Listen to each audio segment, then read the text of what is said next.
Labor exploitation is a feature and not a bug of the global commerce system, because this demand for cheap goods drives corporate action and outsourced production, but you also have outsourced accountability. Our mission is to create a world where there is visibility, accountability, and ultimately fair and equitable labor conditions, all the way down to the bottom of the supply chains where often some of the worst exploitation occurs. Ignorance was bliss for many companies. The less you know, the less liability you have, and the more you can distance yourself from scandals to make a positive impact on people at scale. There's no better way than starting at the top of the supply chain with large-scale multinational corporations that have leverage and can drive behavior change all the way down to the bottom of the supply chain. There'll be a chance to deep dive into investing in supply chain issues to reduce labor vulnerability, because I know like absolutely zero. So at least I'm going to learn something about this today, but hopefully a lot of other people will. You're heading up a VC firm that, as far as I know, you're the only VC that's focused on investing in companies that reduce the exploitation of vulnerable workers in global supply chains. I would like to start at the beginning. And if my research is right, your parents were activists, which influenced your interests and ultimately, I guess, your career choices. Where did you grow up? And tell me about the impact all of this going on in the background had on you. Yeah, so my father was an academic. I grew up in Santa Cruz, where he was a professor and then later the vice chancellor there, and always been surrounded by very kind of mission-driven messages as I was growing up. So not surprisingly, my career choices have reflected that as well. Even going to school, I went to UC Berkeley, where I studied political science. I ended up going and working in the NGO sector after, and really probably was on a trajectory to go get a master's in public policy or do something, probably more nonprofit oriented or maybe even academic. And right before I made my decision to go to grad school, I was working for a nonprofit. It was right before the dot-com bubble. It was growing really rapidly. I remember. I was there. And, also recognize that, in speaking to a number of different people, that even if I wanted to be in a kind of mission-driven or nonprofit related environment, management, strategy, execution, all of these things were really critical, and that I might, get a different kind of skill set if I went and got an MBA instead of going down a trajectory, especially if I wanted to be kind of more operational. So that ended up changing the direction, I think, of my career path, or where I thought I would have been headed. I ended up going back and getting an MBA from Wharton, along with a Master's of International Studies from the Lauder Institute, which was sort of understanding business within an international context. Now, you studied at Berkeley. You jumped over the fact that you spent a lot of time on the tennis courts. And I believe you became a serious tennis player. In fact, I could say you were a star on the minor league circuit internationally for a couple of years. Yes, I played a lot of tennis. Yeah, I thought that was growing up my dominant sport. And I ended up playing at UC Berkeley. After graduating, I went and played what was then called the satellite circuit, sort of the minor leagues of tennis, for about a year and a half. Never was good enough to make a living. Certainly enjoyed it. I still play now. Feel like it was very formative experience for me. You learn so much, I think, in competitive sports, how to work hard, how to handle defeat, how to be resilient. And, so many of those lessons have stuck with me. And then you mentioned you worked at a nonprofit. Was that the Council on Foreign Relations, or what was that? Right after college, I worked for a nonprofit called Global Education Partnership. And that was actually a nonprofit that was started by the chair of African American Studies at UC Berkeley, along with one of his students who had just come back from the Peace Corps. And it did a lot of micro enterprise development in emerging markets in Kenya, Tanzania, Guatemala, and Indonesia. That really, I think, got me into, looking at entrepreneurship, the skill sets required. These were micro enterprises, so they weren't anything that was going to likely scale to be a significant business or be acquired or exit through an IPO. But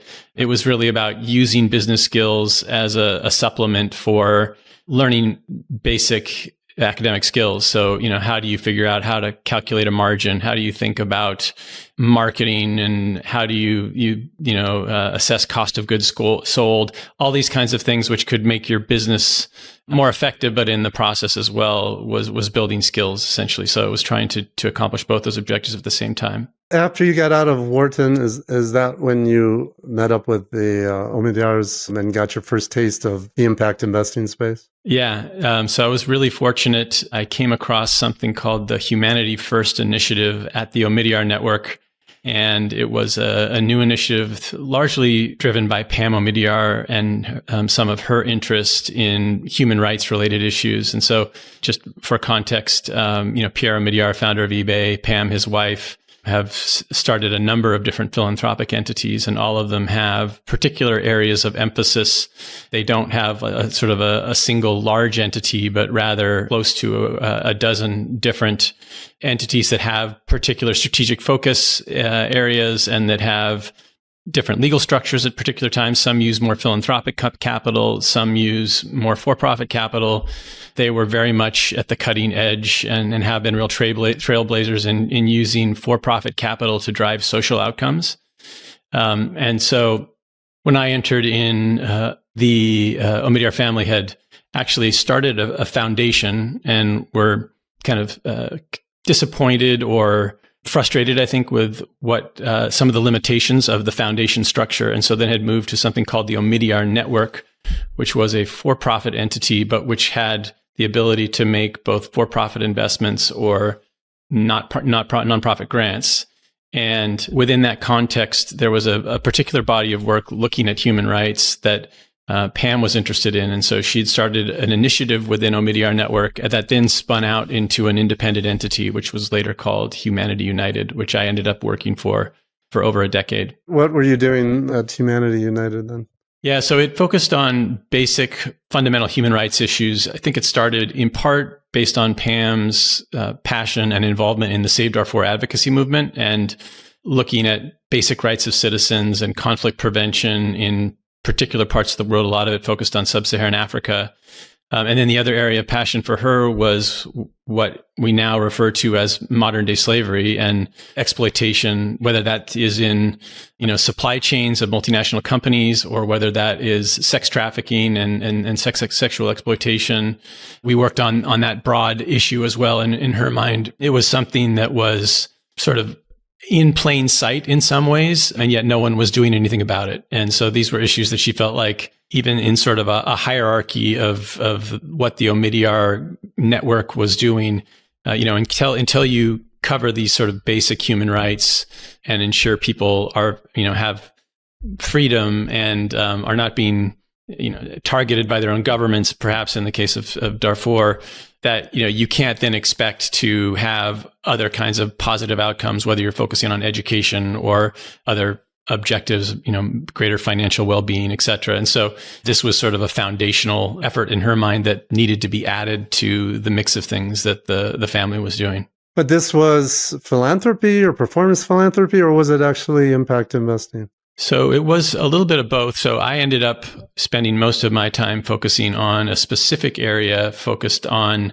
the issue of labor exploitations in the supply chains of multinational companies. And so the basic, diagnosis or the systemic problem you're trying to address there is that in today's world, there are very few vertically integrated operations anymore, right? So you have, I think, a lot of firm specialization, which has led to outsourced production, which has led to complex, distributed, and then often very opaque supply chains. And in that opacity, a lot of bad things happen, into the inputs or the component parts or raw materials that go into the things that we buy on a regular basis. And so it's a significant problem that many of us are to some degree are aware of, right? People know, hey, there may be child labor in the battery of my cell phone, or I've heard that there are risks, or, I know that there are some risks with seafood coming from Southeast Asia or Thailand in terms of labor exploitation.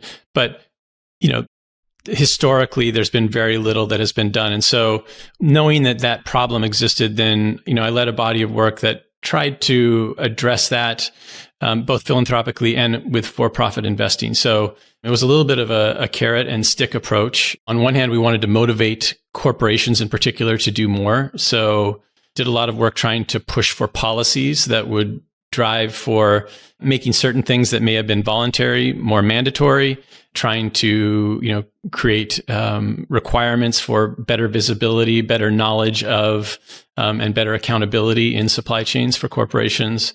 Did a lot of work supporting investigative journalists on the philanthropic side of things as well, trying to find if, when, where, how tainted supply might be slipping into supply chains, knowing that can capture attention of both consumers and companies. Did benchmarking, so started something called Know the Chain, which would benchmark the top 30 and then later 60 companies by market capitalization in specific product areas, food and beverage, electronics, apparel, trying to compare which companies were taking this issue seriously and putting in place practices to better address labor exploitation and to reduce risks. And again, idea there being you create a race to the top, an incentive for companies to do more, especially as they're compared publicly. That's a benchmark that still exists. So a lot of those, again, were kind of more on the motivational side, but then also saw that when you spoke to companies, there really were genuinely challenges in understanding who your supplier base was, multiple tiers down. Sometimes you have tens of thousands, even hundreds of thousands of subcontractors in your supply chain. And doing that and assessing that in a way that was cost effective and manageable.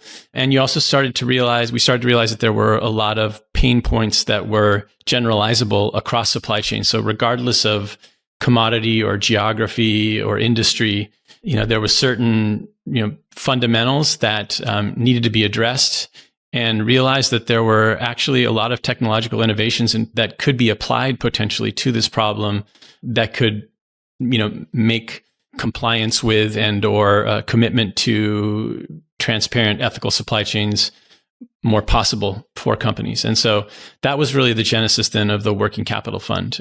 We made several investments in for-profit companies that could, drive transparency, help you identify, who your suppliers were, do a better job of trying to, track what they were doing, hold them accountable.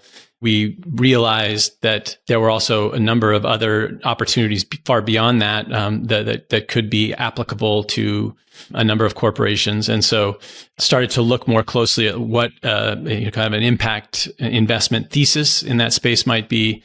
And also in the process then, because we were working very closely with industry, had conversations with a lot of our partners in the corporate side, trying to better understand what are those pain points. If we were to start a fund, what kinds of things would you need to see addressed? How could we use them as a sounding board for ideas? And so even while we were still underneath a foundation structure at Humanity United, we launched the first Working Capital Innovation Fund and had, as our anchor investors, a number of corporate limited partners. So we had Walmart, Apple, Disney, CNA, the clothing company, which is now since changed its name to the Lotus Foundation, Zalando, the European-based online retailer. And then we had a lot of other human rights investors who were very interested in this issue as well. So Soros Economic Development Fund, Children's Investment Fund Foundation, the Dolby family, the Stardust Fund, a variety of investors so we had this nice mix of folks who were very interested in trying to tackle the problem. It's a very heterogeneous base of investors. Some are coming to the table largely because they care a lot about the issue.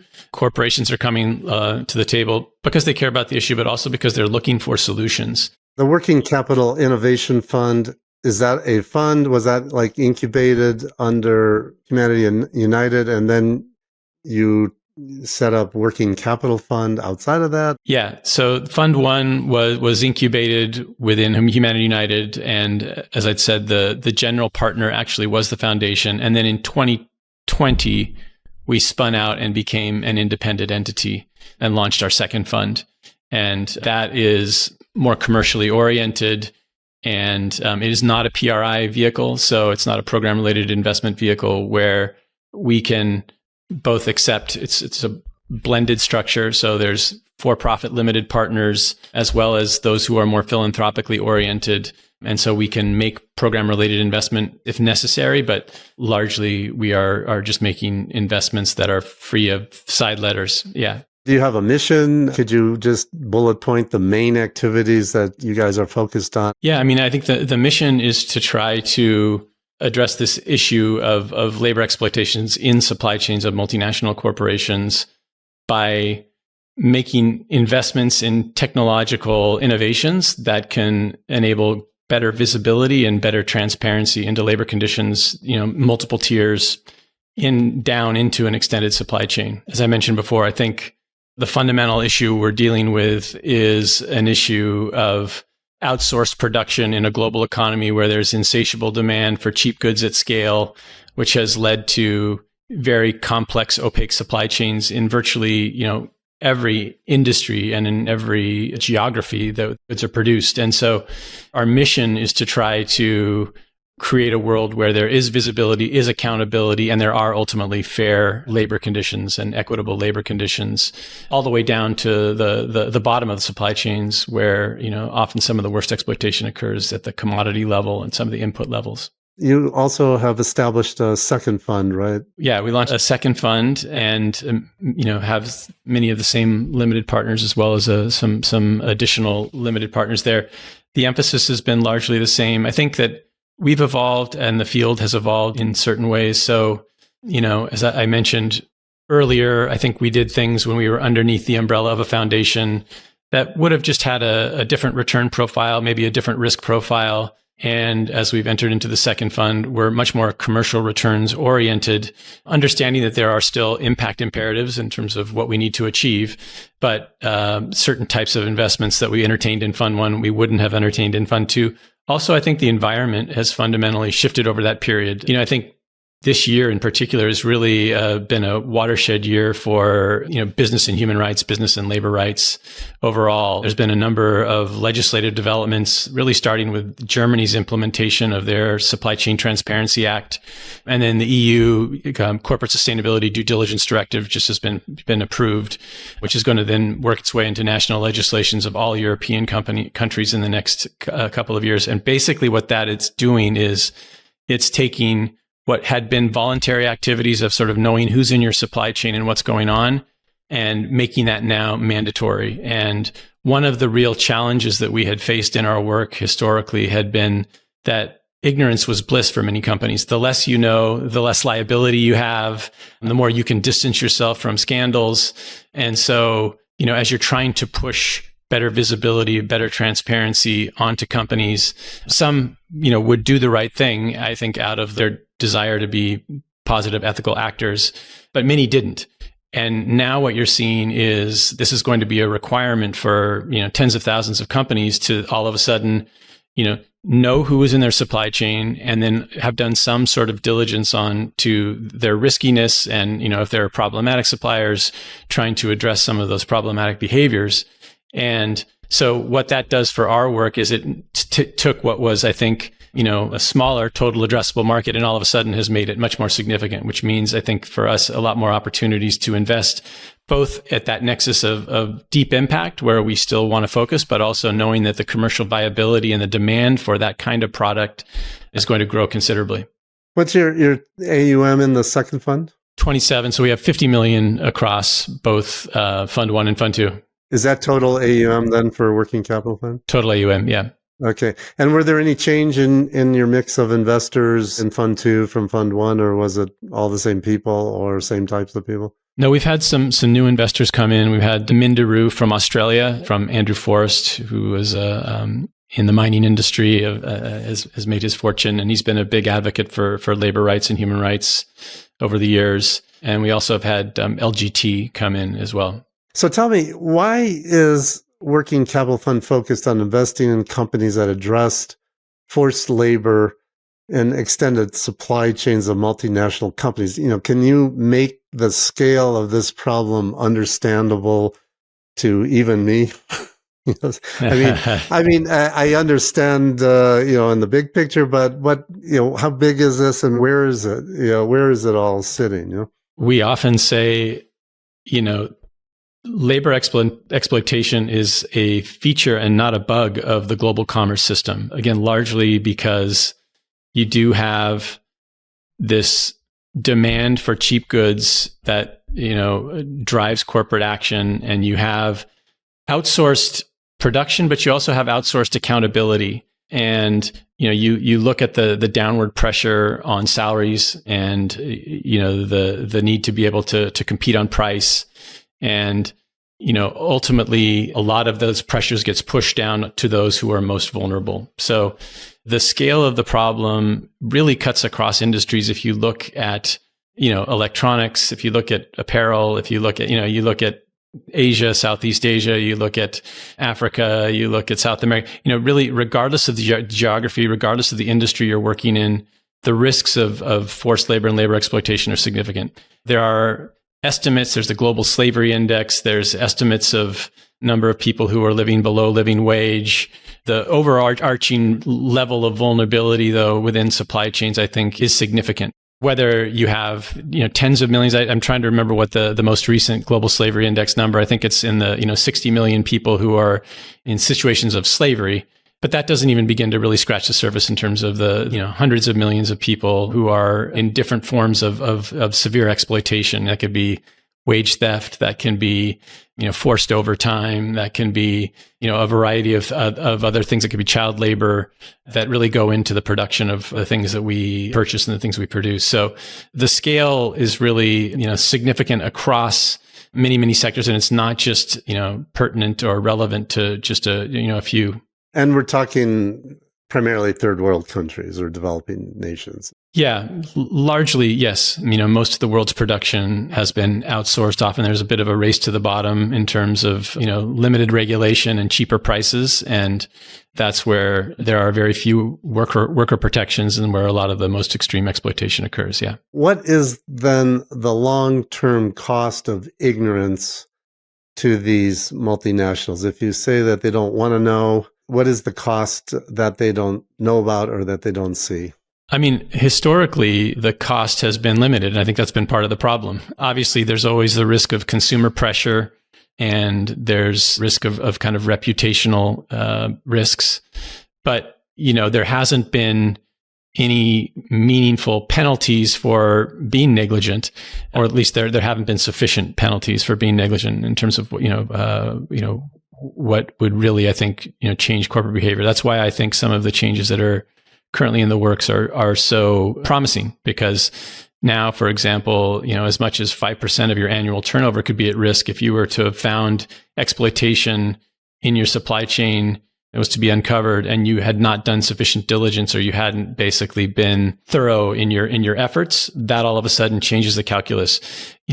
Historically, as I said, there had been a lot of incentives to not know. I think if you look at, the different divisions within business, and you have compliance, and you've got your legal, and you've got your responsible sourcing.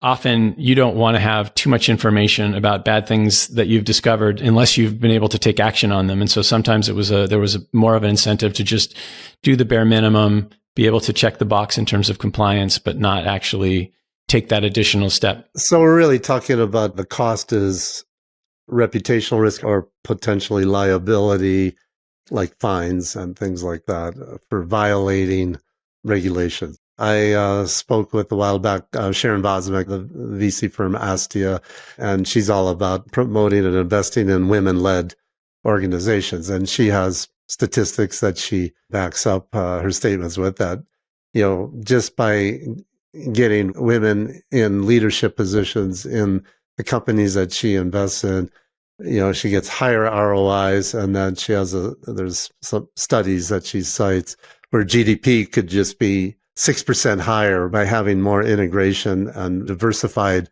work teams. So there's a concept of leaving money on the table. In the case of this human rights in the supply chain, it's not really leaving money on the table. It's more forcing people to work in unhealthy work environments or dangerous work environments, or, well, I suppose you have all kinds of stories to tell. And it's reputational risk and potential liability associated with it. Is that fair characterization? And you said it, there's regulations being developed against exploitation now. Can you give a clear definition of, how exploitation is defined? For us, we look at, broadly worker welfare and worker vulnerability. As I said, it's not just the most severe cases of modern day slavery, but it's wage theft, it's forced overtime, it's sexual exploitation by managers on the assembly line, a certain basic level of living wage income. So it's a sort of a combination of those factors. Ultimately, this exploitation occurs when there's vulnerability, and that vulnerability can derive from a variety of different sources. It can be economic, it can be gender, caste, it could be migratory status, which is a huge issue. One that again we've tried to address through some of our investments. So all of those factors that drive vulnerability ultimately, create a workforce that can be exploited and that has limited voice and limited ability to push for some of the basic requirements needed to sustain a livelihood. Out of curiosity, what happens when you go to dinner parties? You're in East Bay, right? When you go to dinner parties in the peninsula and the valley, and you tell people what you do. I think the general reaction I get from people is usually that it's very compelling. It sounds like it could be potentially very impactful, but it sounds also very narrow and very niche. And I actually think that's anything but the case. I think if you look at, again, the way business is organized at a systemic level now, that the vast majority of a corporation's impact on the planet and on people is indirect, right? So, over 70% of your carbon emissions will be in your scope 3, supplier base. If you look at most companies, somewhere between 80 to 90% of their workforce is going to be indirect workforce, the workforce of their suppliers.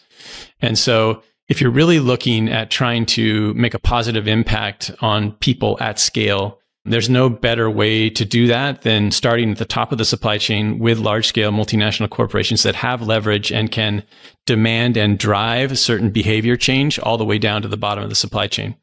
And so I think that's why we feel this is such a unique opportunity, and why it's also potentially so scalable, and as a consequence, also potentially quite profitable if you get investments that can help reinforce those behaviors. That's what I want to get into now. So what is the fund's theory of change for addressing this problem that you've sketched out here? And I guess I'd like to know, or I'd like you to explain how venture capital and the financial markets can address forced labor and labor exploitation in the global supply chain. The investment thesis is pretty straightforward, which is we think there's growing demand for better visibility into labor conditions within your extended supply chain. And that demand, again, as we've touched on, can come from consumer preference, that can come from legislation, and that can come from brand risk. But there is increasing demand. It's increasingly a priority for companies. The tools currently used are inadequate. So if you look at, voluntary codes of conduct, which are supposed to sort of cascade down the supply chain, very rarely enforced. Social audits, which are sort of the go-to tool of choice, often don't tell you that much about labor conditions in a particular supplier. They're a snapshot every year, 2 years. They can often be gamed, or people can be coached on how to reply. A lot of academic research shows that social audits are ineffective, but they're still kind of a go-to tool of choice, and they're something that corporations continue to lean on, at least as some proof point or validation point that they're being responsible and ensuring, that there are fair labor conditions in their operations. So you've got multi-stakeholder dialogues, which I think bring together a lot of people from NGO sector, governmental sector, corporate sector, but often have a tendency to devolve down to lowest common denominator. It can be very slow moving. So if you look at the tools that have currently been used, those are inadequate. They're not going to get us to the solutions we need. And then you start to look at innovation, and there's been a lot of interesting innovation and technological innovation that all of a sudden makes what was once too difficult or prohibitively expensive to do feasible. So, if you want to now all of a sudden understand, who is in your extended supply chain, there are AI mapping tools that can look to identify, either logistics, bills of lading, financial transactions between you and your suppliers and your suppliers' suppliers. And, things that would take several months to have done now can be done in a matter of hours or minutes, where all of a sudden, who the tens of thousands of suppliers are in your supply chain. In some cases, you may identify suppliers that you have exposure to that you didn't even know existed. Then you can also begin to use AI to assess risk and look at different ways that, there may be beneficial ownership structures associated with those companies, et cetera. So all of that basically, enables, a new level of visibility, a new level of transparency that can be done at scale. You're not asking corporations to do something that is unfeasible. And increasingly, as we mentioned earlier, actually governments are requiring that they do that. So the investment thesis then, really identifies an investable opportunity based on those trends that, the growing demand, the inadequacy of current tools, and the emergence of new technologies. I'd say, our value add really is, I think we come to this with a deep understanding of supply chains and a deep understanding of where the vulnerabilities are in the supply chain and where labor exploitation can potentially happen. And with an understanding of that and then an understanding of technology, we can connect the dots in ways that no one else is really thinking about connecting those dots.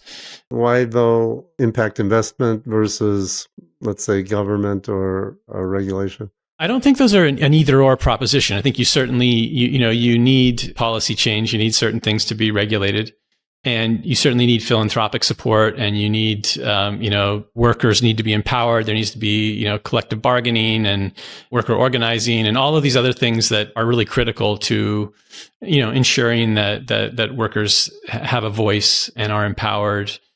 But, ultimately, even if all of those things were to happen, if you don't have the technological tools available, and this was really where, one of the key takeaways from the origins of humanity, our origins of Humanity United, where, we were putting a lot of pressure on companies, but at the end of the day, you're asking them to do something, and there need to be the tools and solutions available for them to do that and to do that at scale and do it well. And really, no one was investing in the technologies that could address that problem in an efficient and a meaningful and in a cost-effective way. And so that's really why investment capital, we can take chances, we can try to innovate, and we can identify solutions that have the potential to really scale. That's the innovation and the solution side of the equation is something I think that had been ignored and is really where we've been able to come in and add value. Let's talk about what you actually do. I'd like you to describe your investment process, logistically, tactically. How do you source your deals? How many deals do you screen per year? How do you get down to actually selecting and pulling the trigger on that? What's the size of investment that you make? We're an early stage investor, seed, Series A, usual check size is anywhere from, first check $500,000 to $2 million. We made a dozen investments in the first fund. We're halfway through the second fund, where we'll probably make close to a dozen as well. We leave about half of our capital for follow-on funding. I think we start by looking at those particular pain points in the supply chain and then trying to interrogate whether there are meaningful solutions to those problems. And so it can be pretty thesis-driven approach. As I mentioned, if you look back historically at some of the main areas that we've invested in, some of them are around worker engagement and trying to also ensure that we can identify high-quality worker-derived data, which I think is a real obstacle in the field overall. So I mentioned Ulula, a company that's crowdsourcing feedback directly from workers, which is far more meaningful than some sort of high-level overview of we think that people may be vulnerable in this particular area, and therefore, there's some risks. That kind of concrete data that can be attached potentially to the production of products and then flow through kind of in a chain of custody way is an area that we continue to look at as sort of a problem area. Transparency and visibility has been an area that we've looked at, and traceability. Shockingly, poor practice really across the board at the corporate level. Typically, people don't have visibility beyond the first tier of their supply chain. So a lot of low-hanging fruit there to use different approaches to, get better visibility and transparency. So, I mentioned before, we've done a number of investments in AI mapping related software, in risk assessment software. So, even when you know who your suppliers are, again, there's ways now that you can ingest lots of different data sets looking at media, social media, beneficial ownership structures, other data sets, audits, social audits, public-private data, Foreign Corrupt Practice Act data. All of that can begin to potentially tell you where you have a group of risky suppliers. And, knowing that risk is important. Then the next step would be, there's another pain point, which is how do you actually drive supplier improvement, right? So you've mapped your supply chain, you know where the risks are. How do you actually engage with some of those suppliers to ensure that they're being held accountable, that they're reporting information that's useful to you, that you're, helping them move up the curve and improve, whether it's their carbon footprint and or their compliance with certain labor standards. Those are all areas where, we continue to try to connect the dots. And also we'll often make connections between new technologies and, again, our understanding of supply chains, and try to figure out if there's applicability to new innovations that perhaps have never thought of a use case in the supply chain space. So an example of that would be a recent investment we made in a computer vision AI company called Comp Science, which is using computer vision AI and bundling it with workers' comp insurance. So you can sell this to folks in manufacturing and or in warehouse settings. And, if you're driving the truck forklift with, too many boxes, or ergonomically you're doing certain things that are going to drive, worker injuries. So just a work sort of health and safety related play, those will be identified through the computer vision AI. Then, over time, your premiums will go down as you have fewer and fewer injuries. But that was a space where early on we felt like, look, the fundamental problem we're trying to address in supply chains is opacity. Most working settings now have either closed circuit televisions or security cameras. And in some cases, there's a lot of, I think, monitoring and tracking of what's going on in the workforce for productivity reasons without even workers' consent. So the train had sort of already left the station. There was, a lot of workplace monitoring happening. And we felt like, is there a way that can be used to tell us more about the things that we care about? Because if the fundamental problem is we don't know what's happening in a work setting, maybe we're able to use an innovation like computer vision AI to get that kind of transparency, and then hopefully, again, preemptively, prevent, in this case, worker injuries. But you're investing in the companies that provide the technology. So how are you sourcing these deals? Like, where's your deal flow come from? So, like many funds, we engage with incubators. We have a network of people we've either co-invested with. We're fortunate to also be part of this broader Omidyar community, where there are a number of interesting deals that are flowing through different organizations and can be referred to us. So I think, we're well positioned. We also, as I said, have very engaged relationships with corporations and corporate LPs. So they come across innovations and say, hey, what do you think of this particular company? So they can refer things to us to look at to see whether they have the potential to be scaled. So deal flow comes from a lot of different places. We are not, sort of focused on, a particular geography in terms of where the companies are domiciled. I'd say the vast majority are Western based, but the application of their technology is in emerging markets. As we've mentioned, that's where the vulnerable workers are, and that's where the exploitation occurs. So, and increasingly, I think because of the legislation in Europe, we're seeing, I think, even more deal flow come from Europe, because the commercial opportunity there is more evident. You're seeing more later stage venture capitalists and private equity firms begin to engage in that and looking at this area of supply chain visibility, supply chain transparency, because of those legislations. So that ecosystem, I think, is that's been catalytic, and there's a lot of deal flow and a lot of opportunity in those markets as well right now. What's your selection process to? I don't know how many deals you look at a year and how many investments you make in a year, but what's your process? Last year alone, we looked at over 1,000 deals. About 200 of those were what we'd call high quality leads. Did deep diligence on about 60 of those, ended up writing investment memos for about 20 of them. and that translated into 4 investments. So it's a funnel that is highly selective. I'd say the first critical filter for us is impact. We have to believe that it's addressing a supply chain problem that can meaningfully address labor rights risks. And there are a lot of superficial solutions out there that could potentially be profitable that we look at, but end up having to take a pass on. I think, but our feeling is, before engaging in deep financial diligence and doing the thing that any other, investor would do, we have to also be highly confident and very bullish on the impact proposition. And that both, has to do with the product, but also has to do with the founders and their commitment as well. And so we often have, multiple conversations with founders, making sure that they are both, committed to the social impact side of things and also willing to work, in some cases, willing to even continue to expand the product roadmap to include labor rights related product extensions that could be valuable to them, hopefully commercially, but also which would be critical to us from a mission perspective. I mean, do you have anything in your process that is different than traditional VC, apart from the kind of the first screen, which is it has to be mission critical to your reason for existing? I think the impact side goes beyond just the screen, right? So I think it does the process of both then engaging with the founder, ensuring that they're committed to the impact side of things.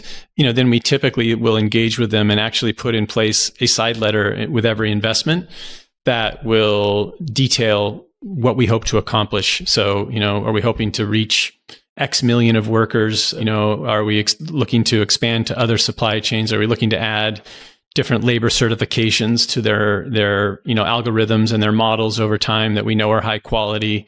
Things like that, I think, are also central to what we do, of course. Yeah. But then in terms of diligence, we would look at the size of the market. We'd look at the founders and the founders fit with the product. We would look at the competitive landscape. We would, do the classic analysis that you'd do to try to identify a company that had a high quality product, a defensible position, a moat. In some cases, are they creating unique data that can be leveraged? Those types of things. Could you give me one or two examples of investment that you made that, how you got into them, how you selected them, and how they demonstrate your theory of change in action? The first would be a company we invested in called Altana AI. This is a platform that creates a knowledge graph of the supply chain using AI. As I mentioned earlier, you're able to ingest lots of different information into, what that network of suppliers looks like. And then they also then evaluate risk using an algorithm to, assess, through the ingestion of information, a variety of potential concerns, including chain of custody and where things comes from as well. So that was a very early stage investment that we made in a couple of folks who'd come from a company called Panjiva, which had been recently acquired.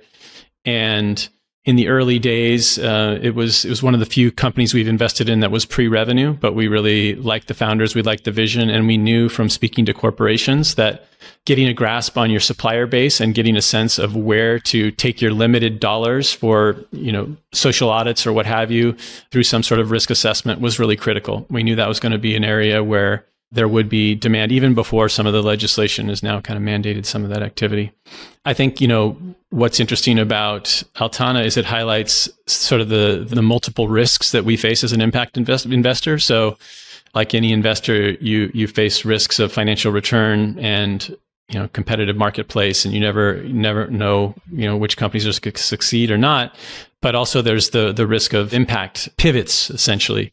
And so we never knew whether they were going to really focus on labor rights or they'd focus on just supply chain transparency, or perhaps, supply chain transparency with a focus on environmental issues, or, wherever there may be more commercial opportunities on the environmental side of the equation than on the social or labor rights side at this point in time. So, and what's been so terrific about watching them evolve has been that they've ended up having quite a lot of success as a mechanism for addressing a piece of U.S. legislation called the Uyghur Forced Labor Prevention Act.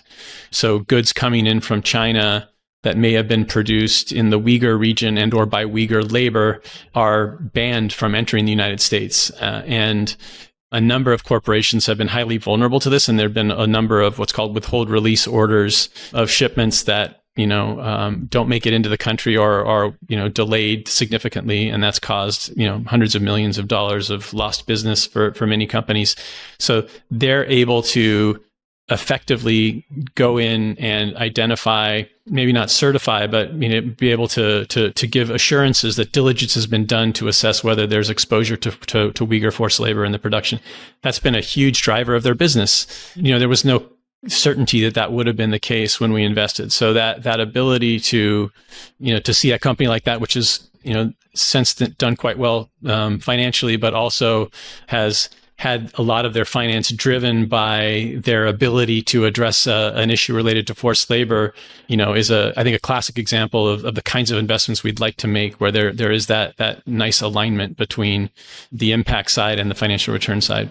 What are your targeted financial returns? In the first fund, our targeted financial returns was kind of medium to high single-digit returns. In the second fund, we're targeting commercial returns. I don't know if we're going to be top quartile or 30% IRR. We understand that, again, going back to that funnel, there's some filtering we do that I think may put a ceiling on some of the financial return expectations. But every investment we make, we ensure that it could have at least a 3x return in and of itself. They're all very high quality, very commercially oriented investments. So don't put a single number on that, what that return can look like. I know the market will typically speak to that 30% threshold, but if you actually look historically at what market returns are, they've usually been a bit below that. We think that we can be very competitive. So fund two, you're going for full commercial returns or near commercial returns. Yeah. Great. And then what about measuring your investment's impact and the outcomes? Do you have a process or a framework that you use for that, and a reporting framework?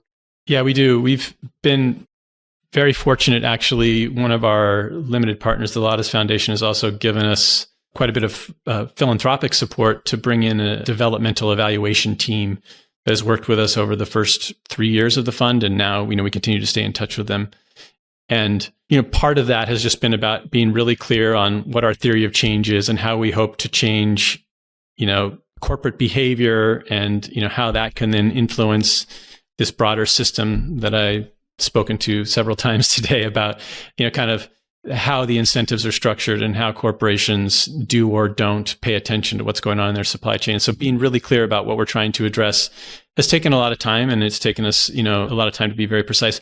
We are operating in a systems environment, and so as a consequence, there are different intervention points within that system. I'd mentioned earlier, part of that is how can you get high quality worker-derived information about what's going on in that first mile of the supply chain, for example. That's going to, lead to kinds of investments that can speak to, that particular problem and have metrics associated with that particular problem. But one of the challenges is they're not necessarily generalizable, and you can't get kind of an apples to apples comparison and or like a single unit of analysis that is applicable across our portfolio, right? So I think that, something that is like an Altana, which is looking at, can I map a supply chain of tens of thousands of suppliers, and can I try to assess risk across tens of thousands of suppliers? That is going to give you a snapshot that, is at massive scale, but it may not necessarily have the level of granularity or depth of something like an Ulula, which is looking at, worker-related outcomes. So I think that, we look at each individual investment and we try to evaluate certain criteria that would be meaningful for it. And we want to make sure that then is aligned with a particular area in our theory of change that we're trying to address, a kind of a systemic problem. So that's kind of the first orientation. But then, one of the challenges I think in the space is then trying to create an overarching number or picture as to what that ultimately adds up to. We have an impact report we put out every year. It talks about some of the successes that individual companies have had. It talks about some of the scale we're getting. Breadth versus depth is always, something that we pay a lot of attention to. But I think it's challenging to sort of to judge whether one of those is more powerful than the other. I think each particular platform and each particular investment that we make may have different objectives. So in some cases, we may be really looking for limited scale, but really deep interventions. And in other cases, we may be looking at making something mass market and really having it be highly scalable with an understanding that may come with a little bit less depth. Why is no one else doing this? Why do you effectively have no competition? I think that's changing, right? I think that will change, but I think it's been something that has been largely ignored, in part because of the way that globalization has evolved, right? If you kind of follow the way that we've moved away from the vertically integrated supply chain through to a model of outsourcing, and with that, I think essentially limited accountability through that outsourcing. I think that there's a couple sides of the equation that I think have evolved. One, obviously now we're seeing is legislative, and I think there's consumer awareness of this, but also even normatively, like the UN Guiding Principles on Business and Human Rights, often referred to as the Ruggie Principles, because John Ruggie wrote those, were put out, I think, in 2011, and they push for a recognition by business that they actually do have some responsibility to what's going on in their extended supply chain. I think that idea in and of itself was, not necessarily accepted until relatively recently. And even now you're starting to see some pushback, right? As we try to add more things to, the analysis of companies beyond just financial return. Some people say like, hey, those externalities, shouldn't really matter as much. And, business's job is to make money, and like, let's not, be distracted by that. I think that we're seeing a move towards a recognition that holistic responsibility for what takes place in your supply chain is going to be expected. And I think with that comes a lot of opportunity. We've benefited historically from, I think, following in the footsteps of a lot of groups in the environmental space. So increasingly with all the net zero commitments, et cetera, people are going to already have to know who's in their supply chain and what are those people doing with respect to their carbon footprint. Nobody's been necessarily asking the questions. And by the way, since you're already figuring that out, can we also add better information about workers, working conditions, pay, et cetera? And that's a tremendous opportunity for us. Is there some kind of a natural tension between delivering a return on investment to your investors while balancing that against, working capital funds? Yeah, I think there is a tension. In some cases, you get that perfect alignment, as I mentioned previously, with a group like Altana, for example, where, the commercial opportunity and the impact opportunity align, and there's really very little tension there. In some instances, there is greater tension, and I think we have to, we are always trying to walk this line. We want to make sure that we're providing additionality and impact, that we're not just, a mainstream venture capitalist that is just trying to make money. There's a reason why we, started where we started, and why we've evolved the way we've evolved, and why we have the limited partners that we have. So it's really critical, I think, that impact still be central to what we do. But I think we also realize that there is commercial opportunity now in interesting ways. But in some cases, that's forced us to turn away from some opportunities that we might have invested in the past. Like, so in our first fund, we invested in an ethical recruitment platform. I mentioned earlier, there are hundreds of millions of people from the global south who migrate into production centers in, global north, usually, every year.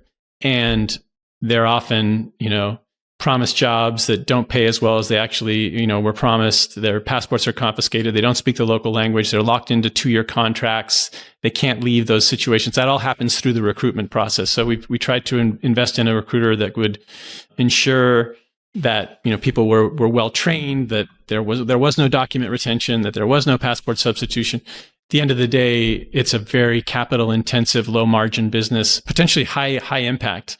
But that's something that, we wouldn't be able to look at and invest in our second fund necessarily, because, we want to make sure the unit economics work. And sometimes there are some challenges there, but overall, I think, again, because no one else is doing what we're doing, we have an opportunity to provide additionality by just, pushing companies that are already working in supply chain transparency related activities to continue to think about labor rights and, to speed up what I hope is a curve that, 10 years from now, my expectation is that we will all know where, something was produced and what the component parts were, and we'll know a lot of information about how those things were produced.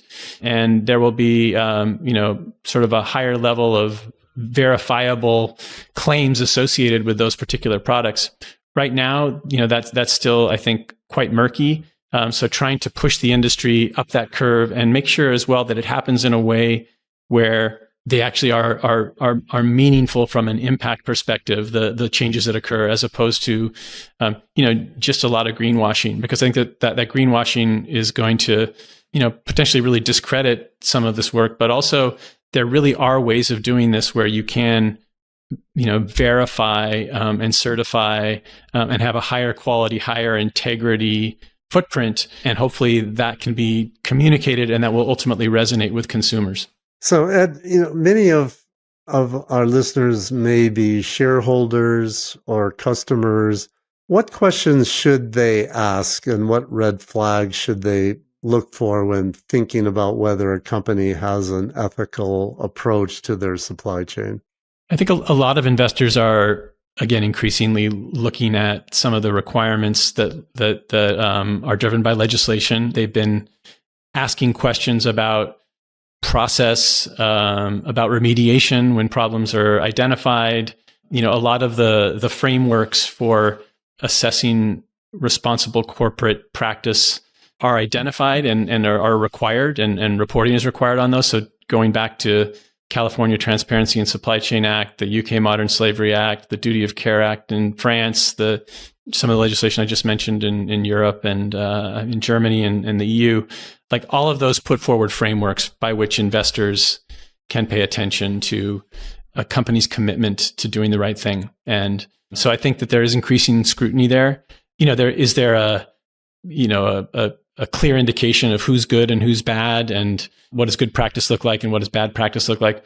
I think some of the benchmarks that are out there and some of the Business and Human Rights Resource Center, other, NGO actors do a good job of evaluating corporate performance. But if you're a large company and you're a high profile company, there's often quite a bit of scrutiny. You may have a bit of a target on your back. So just because there's a scandal doesn't necessarily mean that the company's a bad actor or that they haven't taken adequate, steps. So there's not a simple calculus, but I think that as an investor, there are frameworks. As a consumer, similarly, I think that you can look at, what the company purports to do. You can look for them, I think, increasingly to back up some of their claims with credible, either, sort of certifications or verifications of what they do. So I think there are ways of, assessing what a company has done and whether it's really meaningful or not. But I think that's very difficult. So I don't want to sugarcoat that. I think one of the challenges for all of us as ethical consumers is that we're inundated with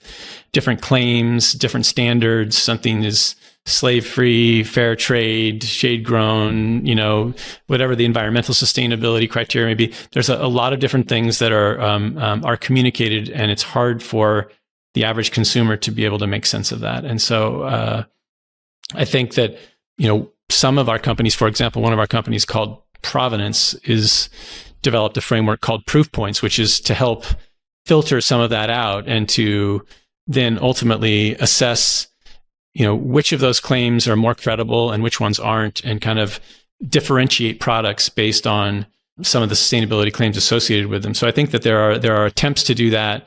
And other startups have tried to do that as well. It's been difficult. Good Guide and a few of other startups have gone out of business trying to do that. But I think there is a need to be able to help consumers filter through all the noise, unquestionably. Are you investing any differently now with new models of supply chain management that have emerged? For example, nearshoring, in the wake of some of the supply chain problems that the West experienced during the COVID? It hasn't changed our investments meaningfully. I think many of our portfolio companies have made adjustments as a consequence of some of the supply chain disruptions we lived through during COVID, there have been, sort of pivots to, if they're dealing with suppliers, they try to work with suppliers who are more proximate. You're looking at greater redundancies within supply chains being developed so that you're not as exposed or vulnerable to a single supplier or a single group of suppliers in a particular geography that may create sort of systemic vulnerabilities for you. But I don't believe that we've seen necessarily the true impact of nearshoring yet. I think it's likely to happen. It is happening in some ways with the Inflation Reduction Act already. I think people obviously are cognizant of some of the risks that supply chain disruption can cause, but I don't think we've seen a significant shift in our work necessarily just yet, based on some of those trends, which I think are certainly going to take place. You see it on the horizon? I see it on the horizon. Yeah, I think it will happen, but I think that it's not. There's still going to be significant production that takes place in the emerging market contexts where we operate. The problem we're trying to address is not going away anytime soon.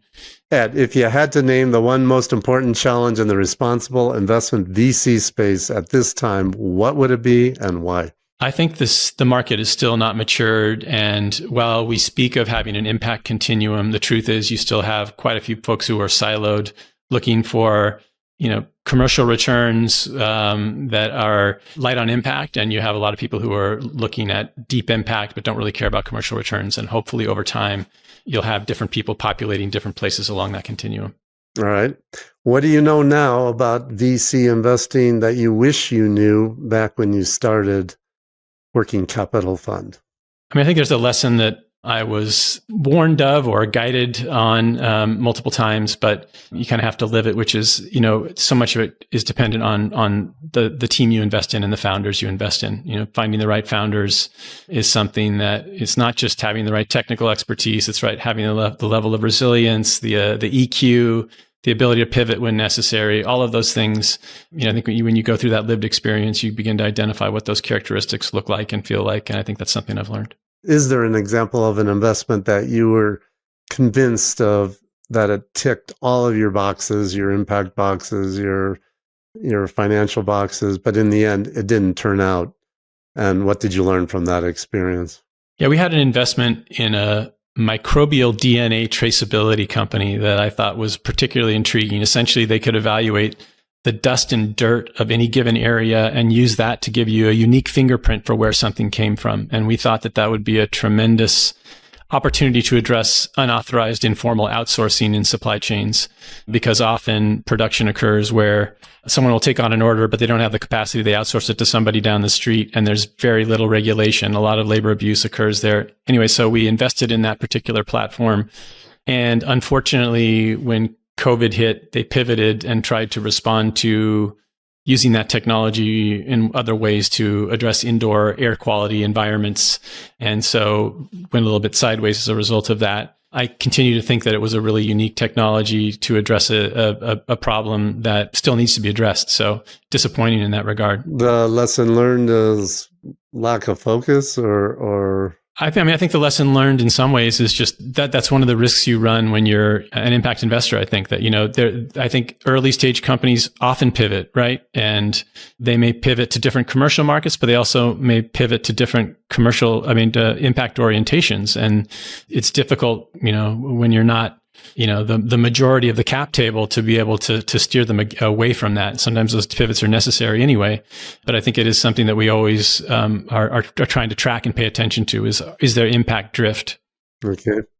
And now the converse of that, an investment that you were skeptical of, either at the time you invested, or maybe you ultimately passed on it, and in the end it turned out to be way better than you thought, and you were pleased you had invested, or if you passed on it, you wish you hadn't passed on it. And did you learn anything from that? Yeah, I think that there is a particular company, which I will not name, that's performing quite well in our portfolio, that I thought the technologies that they were bringing to bear were interesting, but not entirely unique. But they were combining, I think, a couple of different approaches into a single product, and they've executed very, very well. And I guess that for me, part of the takeaway there is that execution and good management and good sales, and, sort of an aggressive market orientation matter as well. So, I think typically we do look for something, obviously, that's got some sort of sustainable competitive advantage and a technological moat. But in this case, the real differentiator has been their ability to execute. Okay, so execution is as important as a USP, I suppose. If someone wants to get into VC with a sustainable and responsible investing mission, how would you advise them to get into the business? I think there's so many more opportunities now than when I, say, graduated from business school, for example. And I think that, the mainstreaming of sustainability into for-profit activities and into the investment world is, it's ubiquitous now. So I think there are so many different opportunities. And, depending on, whether you want to be working in early stage venture, there are a lot of family offices. There are a lot of, even foundations that are investing out of their corpus. There are, I think increasingly market-oriented investors who are also looking at sustainability as an area where there's going to be a lot of growth. So I think there's a lot of different opportunities for people who are interested in investing and in venture and driving impact. Ed, how do people get a hold of you? You can look us up at workingcapitalfund.com is our website, and there's information about the fund as well as ways of getting in touch with us. All right. Ed, I really have learned a lot. I knew very little about this subject. I really appreciate you taking the time to walk me through all of this. I think it's a bit eye-opening, the gargantuan task that you're trying to address, but very encouraging that you're attracting capital to address these issues. Is there anything else that you would like to say to listeners, or anything else we haven't covered that you'd like to touch on? No, just thank you for the opportunity to speak to you about our work. As you can, I'm sure, tell, I'm very excited about the opportunity we have in front of us to drive impact and drive impact through venture capital. And I think, as you said, it's a space that a lot of people have not been paying attention to. I think we feel like we're an N of one in our space, but maybe there will be more people who are coming in with a similar investment thesis over time. But right now, really excited about the opportunity and the opportunity to communicate that with you and to engage with your listeners. Great. Ed, thanks so much. We'll be in touch. You've been listening to SRI 360. If you enjoyed it, please hit the like button and subscribe to get future episodes. You can find an archive of all previous podcast interviews and more articles and information on SRI, ESG, impact investing, sustainable investing, and socially responsible investing at our website, sri360.com.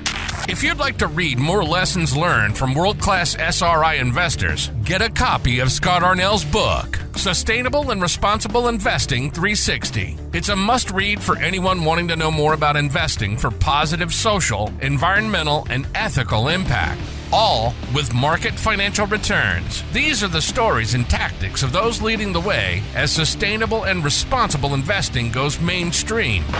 Sustainable and Responsible Investing 360 is now available in hardcover, ebook, and audiobook format wherever books are sold.